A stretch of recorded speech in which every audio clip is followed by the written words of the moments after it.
పెన్షనర్స్కి ముఖ్య గమనిక 60 ఏళ్ల రద్దు అనే ఒక ఇంపార్టెంట్ అప్డేట్ మనకి ఇప్పుడే రావడం జరిగింది ఫ్రెండ్స్. సో దానికి సంబంధించిన పూర్తి వివరాలు చూద్దాము. వీడియో స్కిప్ చేద్దండి. మన ఛానల్ని కొత్తగా చూస్తున్న వారు ఖచ్చితంగా సబ్స్క్రైబ్ చేసుకోండి.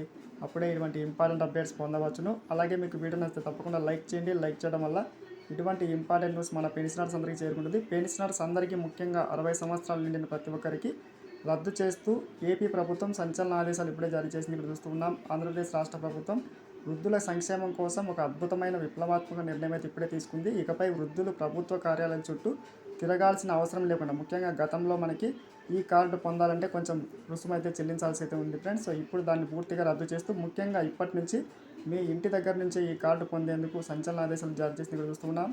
కేవలం ఒక్క మెసేజ్తో ఏపీ ఉచిత సీనియర్ సిటిజన్ కార్డు 2026కి సంబంధించి పొందే సౌకర్యాన్ని కల్పిస్తూ ఆదేశాలు జారీ చేసింది. ఉపయోగించుకొని ఇక్కడ చూస్తున్నాం. ఈ కొత్త డిజిటల్ విధానం ద్వారా వృద్ధులకు సమయం మరియు డబ్బు అయితే ఆదా అవుతుంది. గతంలో ఈ కార్డు కోసం మీ సేవ కేంద్రాల చుట్టూ తిరిగేవారు, కొంచెం రుసుము కూడా చెల్లించేవారు. సో ముఖ్యంగా సీనియర్ సిటిజన్ కార్డు అనేది 60 ఏళ్ళు పైబడిన వ్యక్తులకు ప్రభుత్వం జారీ చేసే ఒక అధికారిక గుర్తింపు పత్రం. ఇది కేవలం వయసును ధృవీకరించడమే కాకుండా వివిధ ప్రభుత్వ పథకాలు అందించేందుకు కూడా ఉపయోగపడుతుంది. ఇక్కడ చూస్తూ ఉన్నాం. ముఖ్యంగా ఆర్థిక ప్రయోజనాలు ఈ కార్డు ద్వారా అయితే లభిస్తాయి ఫ్రెండ్స్. ముఖ్యంగా ప్రయాణానికి సంబంధించి, ఆరోగ్యానికి సంబంధించి ఇది ఎంతోగానో ఉపయోగపడుతుంది. సబ్స్క్రైబ్ చేసుకోండి. Thanks for watching.